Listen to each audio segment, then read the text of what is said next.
पूर्व राष्ट्रपति प्रणब मुखर्जी का पार्थिव शरीर उनके घर 10 राजाजी मार्ग पर पहुंच चुका है।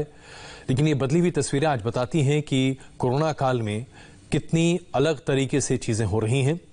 सब कुछ बहुत ही सीमित है और देखिए पीपीई सूट पहने लोग जो कि पूर्व राष्ट्रपति प्रणब मुखर्जी के पार्थिव शरीर को उनके घर ले जा रहे हैं। ये बाध्यताएं कोरोना की वजह से हैं और इसकी वजह से हर तरह के सोशल डिस्टेंसिंग और उसके साथ साथ बाकी तमाम कोरोना के प्रोटोकॉल्स का भी पालन किया जा रहा है। दूसरी तरफ आप देख रहे हैं तस्वीर जहां पर उनकी श्रद्धांजलि की पूरे इंतजाम के साथ वहां पर लोग तैयार हैं और थोड़ी ही देर में अब गणमान्य व्यक्तियों के आकर श्रद्धांजलि अर्पित करने का एक सिलसिला भी शुरू होगा। हमारे साथ हमारे संवाददाता देवेंद्र, उसके साथ हमारे तमाम मेहमान मौजूद हैं। राशिद किदवई जी, हुसैन साहब और उसके साथ साथ हर्षवर्धन जी हमारे साथ मौजूद हैं। देवेंद्र, सबसे पहले ये बताइए कि एक तरह से तैयारियां पूरी हो चुकी हैं अंतिम श्रद्धांजलि के लिए और धीरे धीरे अब गणमान्य व्यक्ति वहां पहुंचने भी शुरू हो जाएंगे, लेकिन अभी जब पार्थिव शरीर लाया गया उस वक्त वहां क्या क्या हुआ, जरा बताइए हमारे दर्शकों को। और देखिए सामान्य प्रक्रिया के तहत पार्थिव शरीर को अंदर लेकर जाया गया, जिसमें परिजन मौजूद थे। परिजन के अलावा जो कुछ करीबी लोग हैं, कुछ अधिकारी हैं, वो वहाँ पे मौजूद हैं। उसके बाद अंदर के हिस्से में एक जगह पे उस डेड बॉडी को रखा जा रहा है, जहाँ पर एक बार जब गणमान्य व्यक्तियों के आने का सिलसिला से थोड़ी देर में शुरू हो जाएगा तो जो ऑफिशियल डिग्निटरीज हैं, चाहे होम सेक्रेटरी की बात कर लें, डिफेंस सेक्रेटरी की बात कर लें, सीडीएस की बात कर लें, पहले ये लोग दर्शन करेंगे और उसके बाद 9:55 के आसपास लोकसभा अध्यक्ष आएंगे, 10 बजे प्रधानमंत्री आएंगे, 10:07 के आसपास उपराष्ट्रपति आएंगे, 10:15 पे राष्ट्रपति आएंगे। इन सारे लोगों के दर्शन करने के बाद, अंतिम दर्शन के बाद फिर उसके बाद जो दूसरे डिग्निटरीज हैं, जिसमें कांग्रेस पार्टी के या दूसरे अपोजिशन के लोग हैं या उनके अपने दल के जो लोग हैं, ये सारे लोग आके उनके अंतिम दर्शन करेंगे। फिर 1 घंटे का समय दिया जाएगा आम लोगों के लिए।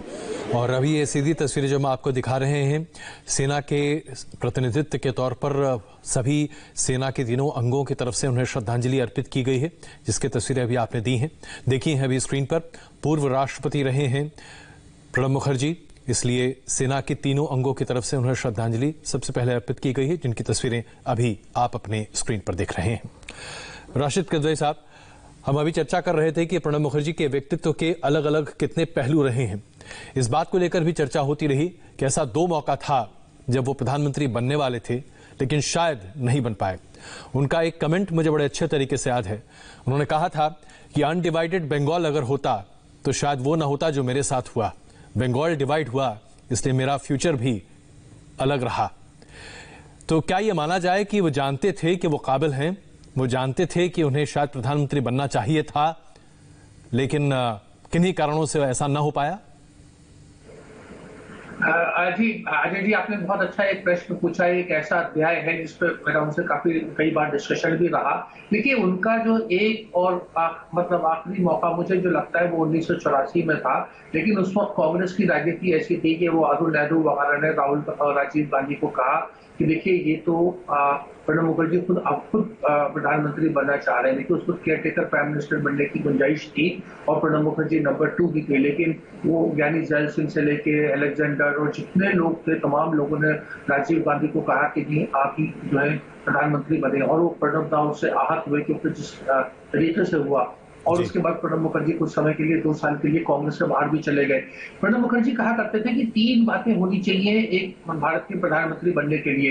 एक तो वो हिंदी भाषी होना चाहिए, वो कहते थे वो हिंदी भाषी नहीं है। दूसरा वो कहते थे कि उसका जनाधार होना चाहिए, वो कहते थे उनका जनाधार नहीं है। और तीसरा उनका ये था कि वो इलेक्टेड रिप्रेजेंटेटिव हो, जो बाद में वो 2004 में बन गए। लेकिन क्योंकि नरसिम्हा राव का अनुभव सोनिया गांधी के लिए अच्छा नहीं हुआ था, तो उन्होंने किसी राजनेता को न बना करके एक मतलब जो थोड़े से अलग पॉलिटिकल थे डॉक्टर मनमोहन सिंह को बनाया, और उसमें प्रणब मुखर्जी नहीं, अर्जुन सिंह, बहुत से लोग दरकिनार हो गए थे। बिल्कुल। हर्षवर्धन जी, एक छोटी सी टिप्पणी यहां आपसे ले लें और उसके बाद से बात है हुसैन साहब से इस पर विस्तृत चर्चा करेंगे। 2008 में जब एक यूपीए की सरकार थी जहां वामपंथी दलों के साथ समन्वय करना अपने आप में बहुत ही आवश्यक था और वामपंथी दलों से समन्वय कर कांग्रेस पार्टी को पश्चिम बंगाल में अपनी जगह दिलाने में प्रणब मुखर्जी का सानी नहीं था, हर कोई ये बात जानता था। इसके बावजूद मनमोहन सिंह को चुनना, अगर कांग्रेस ने उस वक्त प्रणब मुखर्जी को चुना होता तो क्या यूपीए का पूरा इतिहास अलग तरीके से लिखा जाता? नहीं, निश्चित तौर पर अजय जी, और मैं ये नहीं मानता हूं कि उनका जो प्रधानमंत्री बनने का समय था वो किसी समय पर खत्म हो गया था। वो जब तक राष्ट्रपति नहीं बने थे तब तक उनकी प्रधानमंत्री पद की दावेदारी उतनी ही मजबूत थी। और जो आपने प्रश्न पूछा है बड़ा महत्वपूर्ण है। मुझे लगता है कि कांग्रेस पर अगर लोग रिसर्च करते हैं, केस स्टडी के तौर पर देखते हैं, तो अगर डॉक्टर मनमोहन सिंह की जगह प्रणब मुखर्जी प्रधानमंत्री की कुर्सी पर होते तो 2-3 बातें बड़ी स्पष्ट होती। एक तो एक नेता के तौर पर जो अभाव रहा, जो अकाल रहा, वो नहीं होता।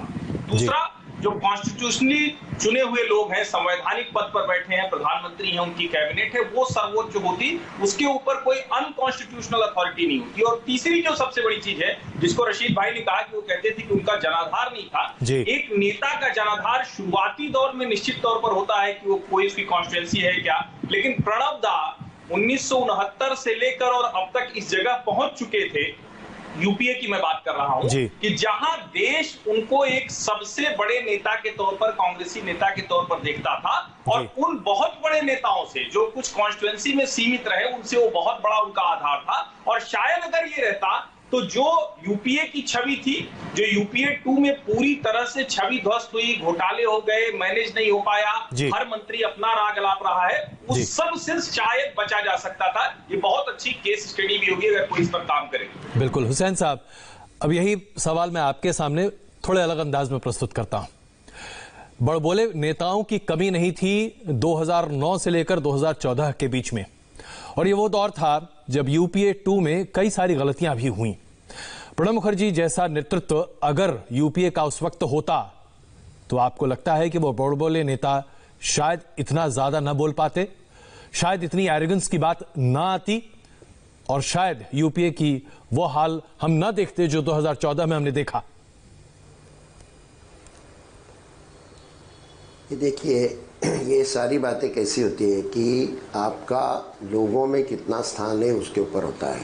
प्रणब जी एक स्टेट्समैन थे, राजनीति बहुत अच्छी जानते थे, अंतर्राष्ट्रीय राजनीति बहुत अच्छी जानते थे, लेकिन 1969 से लेके 2013 तक वो हमेशा राज्यसभा में रहे जी, और आगे जाके 2014 में वो लोकसभा में 2004 में लोकसभा में चुन के आए।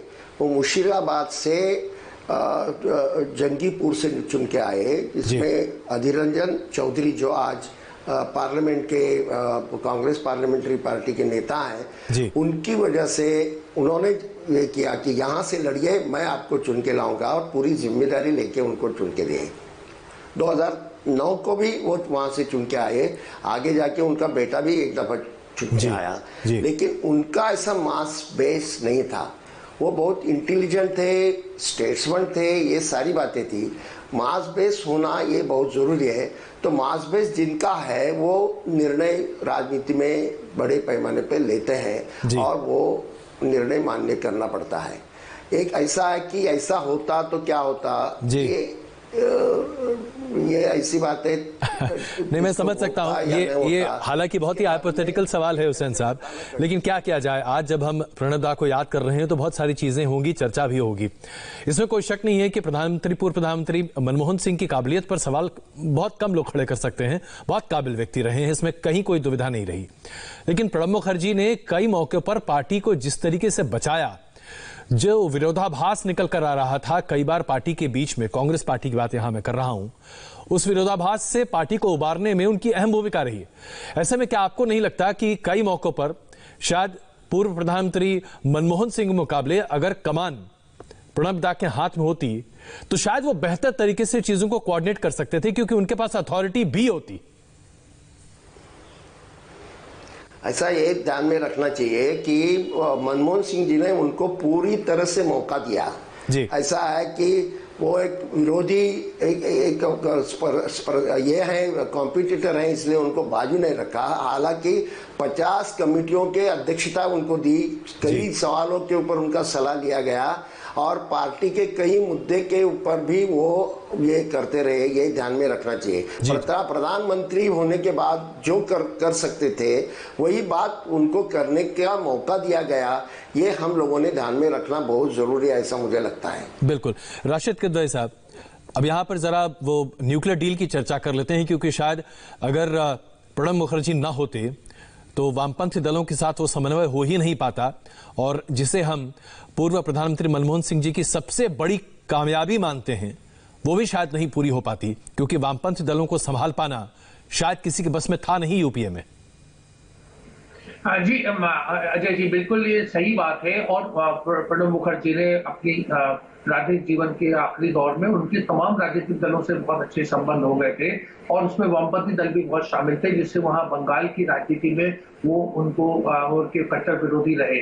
और ये उनकी बहुत बड़ी उपलब्धि थी कि वो किसी भी समस्या का समाधान जानते थे और समाधान पूरा कर लेते थे। लेकिन देखिए, जो ये प्रश्न हो रहा है कि अगर वो यूपीए में होते और प्रधानमंत्री होते तो कुछ इतिहास अलग हो जाता, मुझे उसको लेकर बहुत शंका है। क्योंकि आप और हम सब जानते हैं, हमारे मित्र हर्षवर्धन जी भी, कि नरेंद्र मोदी का जब राजनीति में उदय हुआ, उसकी काट पाना कहाँ प्रणब मुखर्जी कहाँ टिकते उनके सामने। प्रणब मुखर्जी तो देखिए बंगाल के भी फैक्शनल लीडर थे। अगर मैं ये सब अध्याय में जाना नहीं चाहता, आज वो दिन नहीं है, लेकिन ममता बनर्जी को कांग्रेस से निकलने में और अलग होने में सबसे बड़ा जो उसका रोल था वो प्रणब मुखर्जी का था। तो एक वो फैक्शनल लीडर थे। जो सीताराम केसरी के खिलाफ जो पूरा कांग्रेस में षड्यंत्र हुआ, उसका जो मास्टरमाइंड हम कहें तो वो प्रणब मुखर्जी थे। तो प्रणब मुखर्जी एक मतलब पॉलिटिशियन थे, और वो पॉलिटिशियन की तरह उन्होंने बहुत सी ऐसी चीजें करी जिसको आप मतलब जिसे हम कहते हैं कि 16 अक्षरों में नहीं लिखा जाएगा। और ये उनके व्यक्तित्व का एक हिस्सा था, क्योंकि वो जैसे बाकी राजनेता। बिल्कुल, हम यहाँ पर एक छोटा सा ब्रेक ले रहे हैं, लेकिन हर्षवर्धन जी, हम आकर इसके बाद आपसे समझना चाहेंगे, उनको एक तरह से वर्चुअल इंसाइक्लोपीडिया कहा जाता था, और हम सब लोगों को पार्लियामेंट की गलियारों में कई बार उन्होंने कई सारी चीजें कही कि इसको पढ़ के आओ, उसके बाद सवाल पूछना। इस पर करेंगे चर्चा, बन रही है हमारे साथ।